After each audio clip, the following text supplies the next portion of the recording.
அனைவருக்கும் வணக்கம். முருகனின் வரலாறு பகுதி 1 முருகனுடைய பிறப்பு மற்றும் பெயர் காரணங்களை பற்றி அறிந்தோம். இந்த பகுதியில் முருகனின் பிறப்பை பற்றி பல்வேறு கதைகள் உள்ளன. அதாவது இராமாயணம், மகாபாரத, புராண கதைகளில் முருகனின் பிறப்பை பற்றி எவ்வாறு குறிப்பிட்டுள்ளனர் என்பதை தொடர்ந்து காணலாம். முருகனின் பிறப்பை பற்றி பல்வேறு கதைகள் இருக்கின்றன. வால்மீகியின் இராமாயணத்தில் அவர் தெய்வங்கள் ருத்ரா மற்றும் பார்வதியின் குழந்தையாக விவரிக்கப்படுகிறார். அவருடைய பிறப்புக்கு அக்னி மற்றும் கங்கை துணை புரிகிறது. மகாபாரதம் முருகனின் புராணத்தை மகேஸ்வரன் மற்றும் பார்வதியின் மகனாக முன்வைக்கிறது. கந்த புராணப்படி அசுரர்களான சூரபத்மன், தாரகாசுரன் மற்றும் சிங்கமுகன் ஆகியோர் சிவனை வேண்டி தியானம் மேற்கொண்டனர். சிவன் அவர்களுக்கு பல்வேறு வரங்களை வழங்கினார். இது அவர்களுக்கு 3 உலகங்களையும் ஆளும் திறனை கொடுத்தது மற்றும் அந்தந்த பகுதிகளில் அவர்களின் கொடுங்கோன்மை ஆட்சி தொடங்கியது. சிவபெருமான் தியானத்தில் ஈடுபட தேவர்கள் தியானத்தை கலைக்க காமதேவனை அனுப்பினர். அப்போது சிவபெருமான் தன் 3வது கண்ணை திறந்தார். அதிலிருந்து வெளிப்பட்ட தீப்பொறி காமதேவனை தகனம் செய்தது. சிவனிடம் உதவி கேட்டபோது அவர் மேலும் 5 தலைகளை வெளிப்படுத்தினார். மேலும் அவை ஒவ்வொன்றிலிருந்தும் ஒரு தெய்வீக தீப்பொறி வெளிப்பட்டது. ஆரம்பத்தில் காற்றில் கடவுள் வாயு தீப்பொறிகளை அக்னி கடவுளுடன் எடுத்து சென்றார். தாங்க முடியாத வெப்பத்தால் அக்னி கங்கை நதியில் தீப்பொறிகளை போட்டார். கடுமையான வெப்பத்தின் காரணமாக கங்கையில் உள்ள நீர் ஆவியாக தொடங்கியது. கங்கை அவர்களை சரவண பொய்கைக்கு அழைத்து சென்றார். அங்கு தீப்பொறிகள் ஆண் குழந்தைகளாக வளர்ந்தன. 6 ஆண் குழந்தைகளும் கார்த்திகை பெண்களால் வளர்க்கப்பட்டனர். பின்னர் அவர்கள் பார்வதி மூலமாக ஒன்றாக இணைக்கப்பட்டனர். இவ்வாறு 6 தலை முருகன் பிறந்தார். மகாபாரதத்தின் வனப்பருவத்தில் அவர் அக்னி மற்றும் ஸ்வாகாவின் மகனாக குறிப்பிடப்படுகிறார். திருமணமான 7 முனிவர்களின் மனைவிகளை சந்திக்க அக்னி செல்கிறார். அவர்களில் யாரும் தனது உணர்வுகளுக்கு மதிப்பளிக்காத நிலையில் ஸ்வாகா அக்னியிடம் ஈர்க்கப்படுகிறார். ஸ்வாகா 6 மனைவிகளாக உருவெடுத்து அக்னியுடன் உறங்குகிறார்.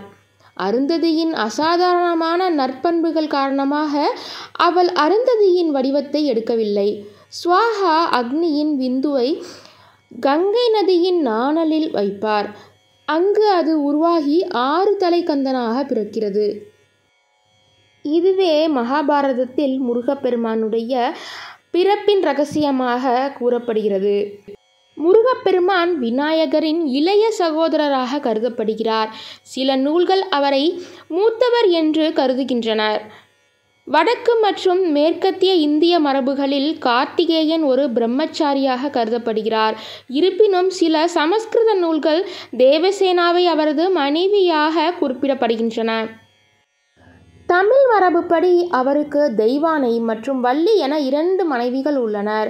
சூரபத்மனை முருகன் சம்ஹாரம் செய்ததால் தேவர்கள் துயரம் நீங்கினர். அதனையொட்டி முருகனுக்கு தன்னுடைய நன்றியை செலுத்தும் வகையில் இந்திரன் தனது மகளாகிய தெய்வானையை திருமணம் செய்து கொடுத்தார்.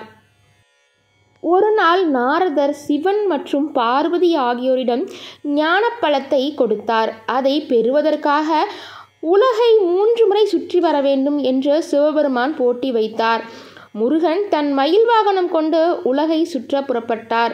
ஆனால் விநாயகர் தம் அறிவு கூர்மையால் தாய் தந்தையரை உலகம் என்று கருதி அவர்களை 3 முறை சுற்றி வந்து ஞானப்பழத்தை பெற்றார். இதுவே முருகன் தென்னிந்தியாவில் அதிகம் வழிபட காரணமாக அமைந்தது.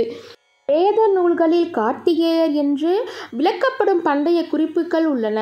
உதாரணமாக குமாரா என்ற சொல் ரிக்வேதம் பாடல் 5 மற்றும் 2 உள்ளது. இவை கந்தனுடன் தொடர்புடைய ஒரு பிரகாசமான நிறமுள்ள சிறுவன் ஆயுதங்கள் மற்றும் பிற உருவங்களை வீசுவதை சித்தரிக்கிறது. தைத்திரிய ஆரண்யகத்தின் பிரிவு 10.1 ஷண்முகா என்று குறிப்பிடுகிறது. அதே சமயம் பௌத்தாயன தர்மசூத்திரம் தனது சகோதரன் கணபதியுடன் சேர்ந்து கந்தனிடம் பிரார்த்தனை செய்வதை உள்ளடக்கிய ஒரு வீட்டுக்காரரின் சடங்கு பற்றி குறிப்பிடுகிறது. முருகனின் முக்கியத்துவத்திற்கான முதல் தெளிவான ஆதாரம் இந்து இதிகாசங்களான இராமாயணம் மற்றும் மகாபாரதம் போன்றவற்றில் வெளிப்படுகிறது. பழங்கால நூல்களில் ஒன்றான தொல்காப்பியம் சேயோன் என குறிப்பிடுவது முருகனுடன் அடையாளப்படுத்தப்பட்டுள்ளது. கிமு 3ஆம் நூற்றாண்டிற்கும் கிபி 5ஆம் நூற்றாண்டுக்கும் இடைப்பட்ட காலகட்டமான சங்க இலக்கிய படைப்புகள் முருகனை நீலமயிலின் மீது அமர்ந்திருக்கும் சிவப்பு கடவுள் என்றும் இளமையாகவும் பிரகாசமாகவும் இருப்பவன் தமிழர்களின் விருப்பமான கடவுள் என்று போற்றியுள்ளது. கொற்றவை பெரும்பாலும் முருகனின் தாயாக அடையாளப்படுத்தப்படுகிறது. சங்ககால இலக்கியமான திருமுருகாற்றுப்படை முருகப்பெருமானை பாட்டுடை தலைவனாக கொண்டு அவனது 6 படை வீடுகளையும் பாடும் காவியமாகும். முருகனுக்கு அர்ப்பணிக்கப்பட்ட பழங்கால தமிழ் காவியமான இதில் அவர் முருகு என்று அழைக்கப்படுகிறார். மேலும் அழகு மற்றும் இளமையின் கடவுள் என்று வர்ணிக்கப்படுகிறார். சங்க இலக்கியம் பரிபாடல் முருகனை செவ்வேல் என்று நெடுவேல் என்றும் குறிப்பிடுகிறது. கந்த புராணம் என்னும் பாடத்தொகுதி கச்சியப்ப சிவாச்சாரியாரால் இயற்றப்பட்டது. இது முருகப்பெருமானின் வரலாற்றை எடுத்துரைக்கிறது. மேலும் சண்முக கவசம், திருப்புகழ், கந்தர் கலிவெண்பா, குமரவேல் பதிற்று பத்தந்தாதி, சஷ்டி கவசம், கந்தர் அனுபூதி போன்ற நூல்களும் முருகனின் பெருமையை சொல்வன. முருகனின் பெருமைகள் மேலும் தொடரும். பகுதி 2 இத்துடன் முடிவு பெற்றது. இந்த காணொளி உங்களுக்கு பிடிச்சிருந்துச்சு அப்படின்னா லைக் பண்ணிக்கோங்க, சேனலை சப்ஸ்கிரைப் பண்ணிக்கோங்க. தொடர்ந்து சப்போர்ட் பண்ணுங்கள். நன்றி.